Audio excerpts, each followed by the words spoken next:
Hello everyone, कैसे हो आप सभी। आई होप कि आप सभी बहुत बहुत और बहुत अच्छे होंगे। मैं हूँ श्रेया झा और मैं आप सभी का वेलकम करती हूँ हमारे favourite YouTube channel JR college पे। ओके, हम लोग पढ़े थे 11th।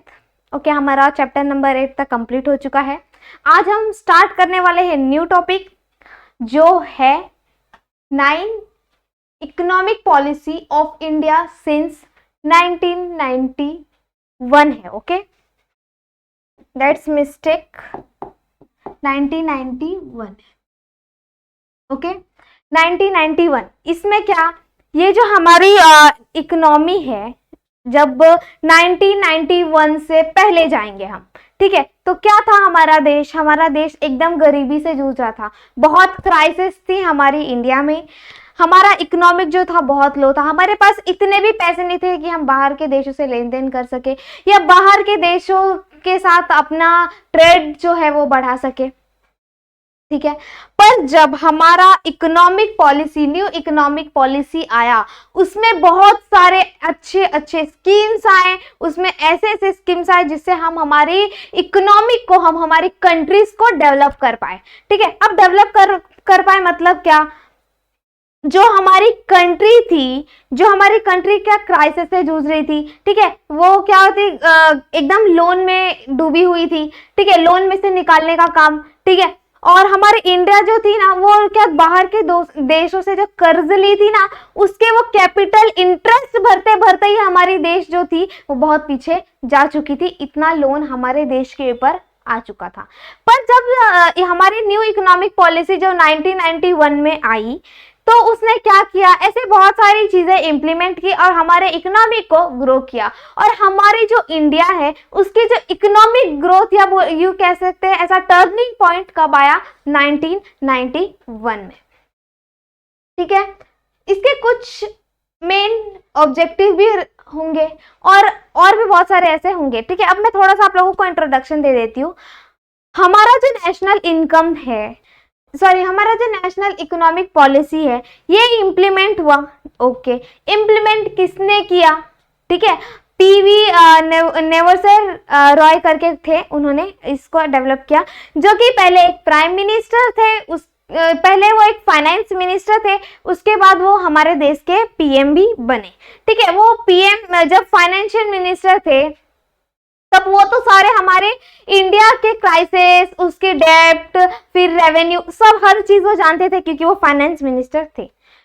बट जब वो पीएम बने तो उन्होंने सबसे पहले किस पे काम किया, हमारी इकोनॉमिक पॉलिसीज को डेवलप करने के लिए काम किया, ठीक है। हमारी कंट्री जो बाहर के देशों से लोन ले रही थी, जो बाहर के देशों से जो पैसा ली थी, उसके ऊपर जो इंटरेस्ट पे करना था, उस लोन को कम करने का काम। फिर क्या, जहाँ पे छोटे छोटे इंडस्ट्रीज थे उसको डेवलप करने का काम। जब हम इंडस्ट्रीज को डेवलप करेंगे तभी तो हमारे पास पैसा आएगा, ठीक है।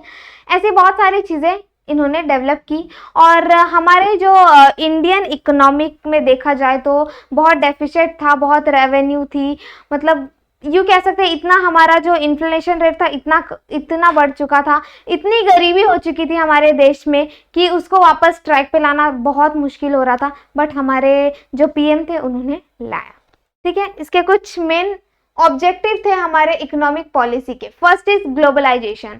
अब ग्लोबलाइजेशन मतलब क्या, ग्लोबली वर्क करना। इन्होंने क्या कहा, सिर्फ एक देश में काम लेन देन करेंगे तो चलेगा क्या, नहीं, मुझे क्या करना पड़ेगा, बड़े लेवल पे जाके और क्या करना पड़ेगा, ग्लोबली ट्रेड करना पड़ेगा, one country to another country, globalize होके, मतलब क्या, बड़े पैमाने, मतलब ग्लोबली जाके मुझे एक एक्सचेंज, मतलब इन्वेस्टमेंट और exchange rate, import export, goods and services को मुझे करना पड़ेगा, ठीक है। अब हम लोग ये न्यू चैप्टर स्टार्ट तो किए, बट आप लोग ने एक चीज देखा कि हमारी जो इकोनॉमिक, ये जो हमारा ये जो चैप्टर है इकोनॉमिक पॉलिसी इन इंडिया, ये बहुत टर्निंग पॉइंट थी, ठीक है।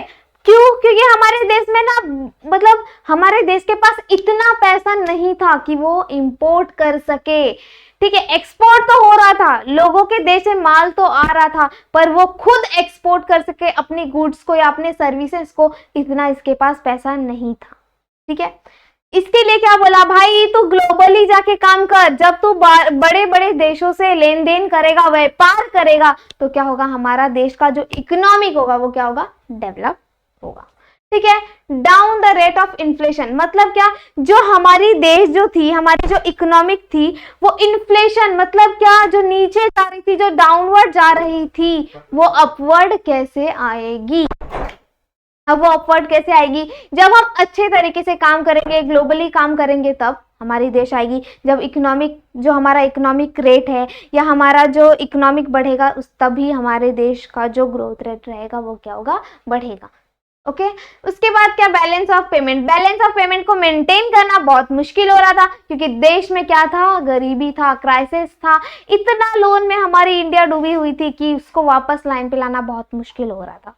ओके। उसके बाद क्या, higher in economic growth rate. ठीक है, इकोनॉमिक ग्रोथ रेट जो थी वो क्या थी, बहुत हायर होने लगी। जब हम नेशनल लेवल पे वर्क करेंगे, जब हम अच्छे पैमाने पे जाके काम करेंगे, अच्छे अच्छे लोगों के साथ काम करेंगे। अब आप लोग अच्छे अच्छे लोगों का मतलब ये समझिए कि अच्छे अच्छे देश जो फाइनेंशियली बहुत स्ट्रांग है, वहां पे जाके काम करेंगे, तो क्या होगा, हमारे देश का जो इकोनॉमिक ग्रोथ रेट है वो क्या हो जाएगी, बढ़ जाएगी। Foreign exchange reserve. एक टाइम था जब हमारी कंट्रीज के पास इतना भी फॉरेन रिजर्व नहीं था कि वो 2 वीक का इंपोर्ट और एक्सपोर्ट का पेमेंट भी कर सके। वो भी कौन करेगा, जब हम ग्लोबली जाके काम करेंगे, हमारे देश को डेवलप करेंगे, जब हमारे देश में पैसा आएगा, तो क्या होगा, हमारे पास ज्यादा फॉरेन रिजर्व रहेगा। उसके बाद क्या, economic stabilization and reduce the fiscal deficit. ठीक है, मतलब क्या, हमारी जो इकोनॉमिक जो स्टेबिलिटी थी वो क्या हो गई, डेफिशिएट मतलब क्या, कर्ज में डूबी थी, उसको निकालने का काम कौन करेगा, हमारा पैसा, इकोनॉमी। ठीक है, उसके लिए जब हम अच्छा काम करेंगे तभी पॉसिबल होगा। अब ऐसे घर पे बैठ जाओ, अब पूरे देश को बोलो भाई तुम लोग रेस्ट ऑफ द वर्ल्ड चले जाओ, चलेगा, नहीं चलेगा। उसके बाद क्या, international trade relationship between free flow goods without any restriction मतलब क्या, विदाउट एनी रेस्ट्रिक्शन। गवर्नमेंट ने क्या बोला, भाई इंपोर्ट एक्सपोर्ट करो, देश को आगे बढ़ाओ। ठीक है, देश आगे नहीं बढ़ेगा तो चलेगा क्या, भी मैं पूरा रेस्ट्रिक्शन डाल दूं और सबको बंद कर दूं, चलेगा, नहीं चलेगा।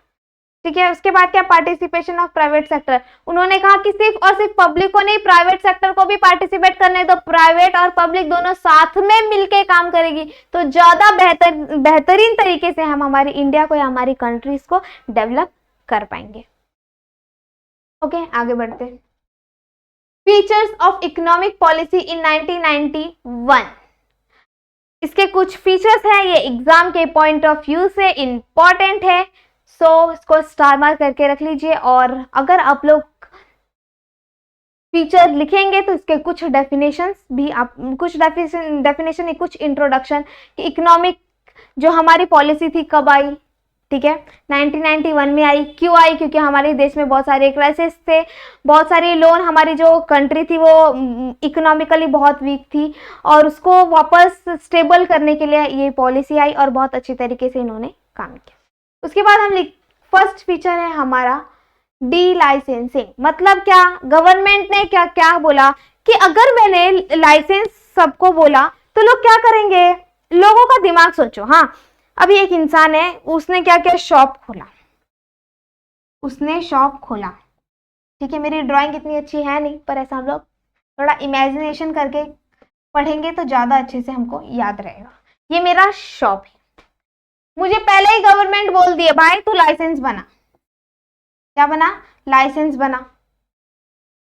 ठीक है, लाइसेंस बना। अब मेरा क्या है, मैंने लाइसेंस बना दिया, 2 लाख रुपए नहीं 6-7 लाख रुपए खर्चा कर दिया। ठीक है, 6 लाख रुपए मैंने खर्चा कर दिया। अब मेरा क्या है, मेरे पास कपड़े बनाने की शॉप है। ठीक है, शर्ट बनाने की,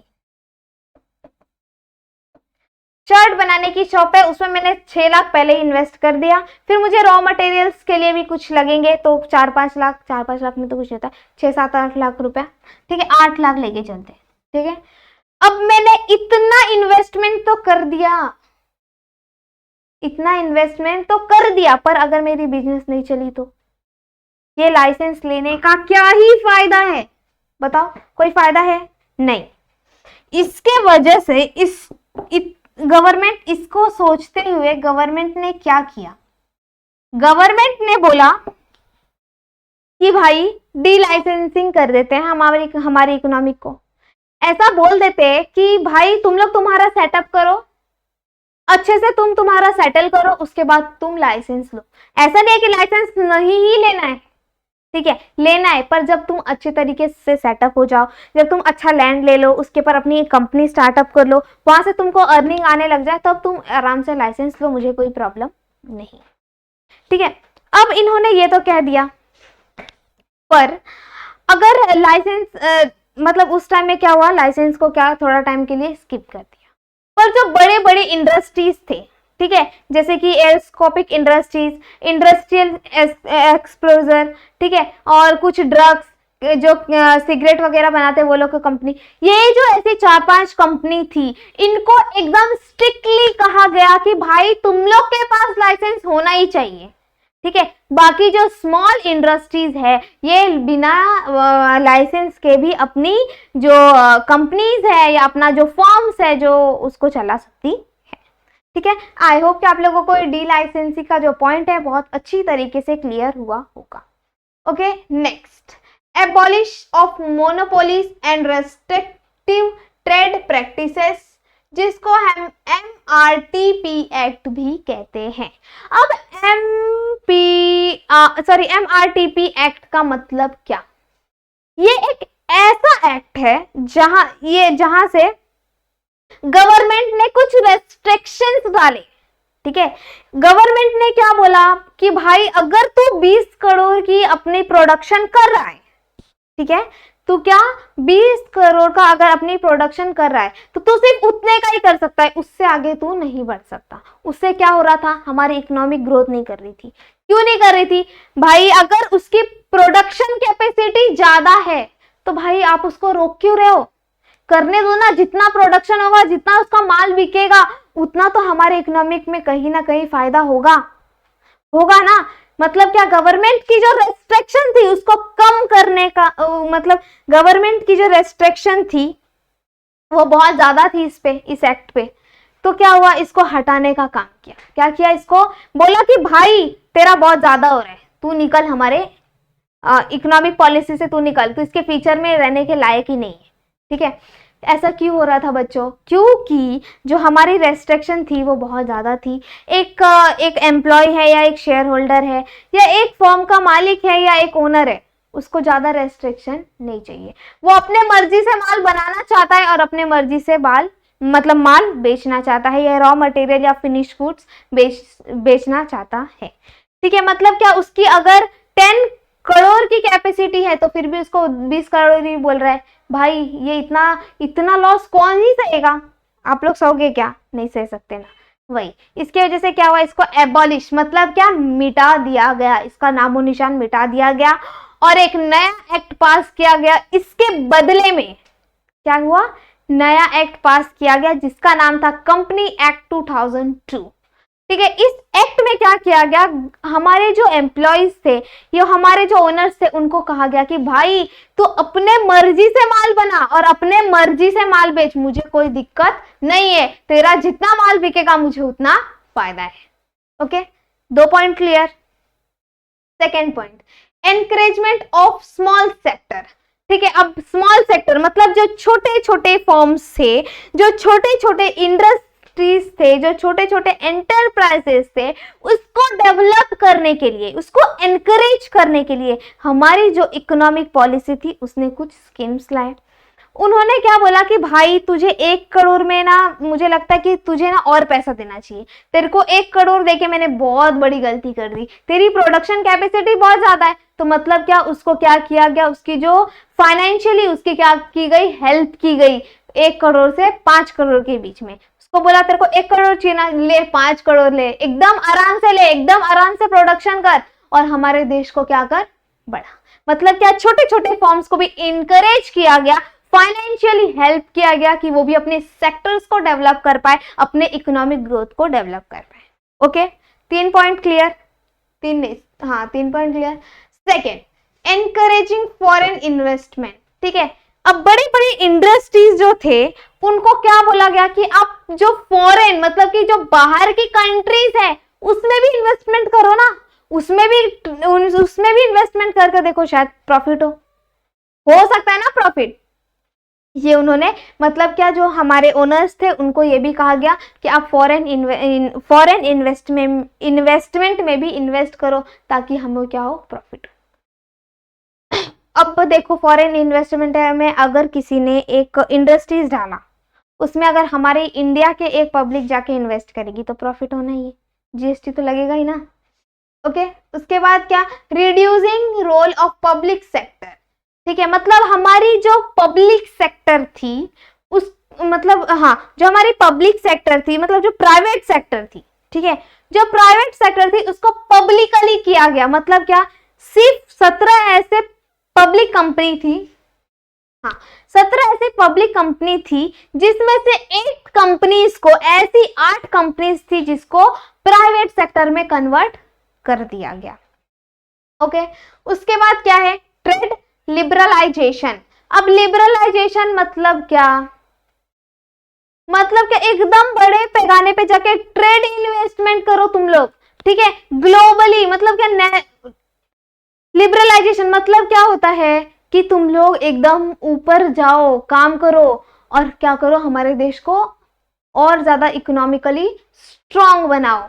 ओके, उसके बाद क्या, रिफॉर्म इन इंश्योरेंस सेक्टर। मतलब क्या, जैसे ही हमारी इकोनॉमी ग्रो करने लगेगी तो क्या होने लगेगा, हमारी जो इंश्योरेंस की जो फर्म्स है वो डेवलप होने लगेगी, लोगों को इंश्योरेंस क्लेम होने लग जाएगा, लोगों के कंपनी पे इंश्योरेंस क्लेम होने लग जाएगा, लोगों को इंश्योरेंस मिलने लग जाएगा, श्योरिटी मिलने लग जाएगी कि भाई अगर तेरे बिजनेस में कभी लॉस होता है या कभी तेरे बिजनेस में अगर कभी तेरे फैक्ट्री में आग लग गया या ऐसा कुछ होगा तो मैं तुझे इंश्योरेंस दूंगा। ऐसा कब होगा, जब हमारे देश के पास पैसा रहेगा, तभी वो हेल्प करेगी ना। जिसकी न्यू पॉलिसी आई उसका नाम था new policy insurance regulatory and development authority act, जो कि आई थी 1991 में, इसको पास किया गया। ओके, उसके बाद क्या है, reforms in financial sector. Financial sectors को भी बहुत अच्छे तरीके से डेवलप किया गया। अब जब पैसा ही अच्छा रहेगा तो डेवलपमेंट तो होना ही, ठीक है। आई होप कि आप लोगों को ये फीचर्स बहुत अच्छे तरीके से क्लियर हुआ होगा। ओके, तो आज के लिए बस इतना ही, मिलते हैं हम नेक्स्ट लेक्चर में ऐसे ही शानदार वीडियोस के साथ। अगर मेरी वीडियोस आप लोगों को अच्छी लग रही है तो प्लीज लाइक करिए, शेयर करिए, हमारे चैनल को सब्सक्राइब करिए। कोई भी डाउट हो इस चैप्टर से रिलेटेड तो प्लीज कमेंट करिए। Okay, thank you so much, bye bye, take care.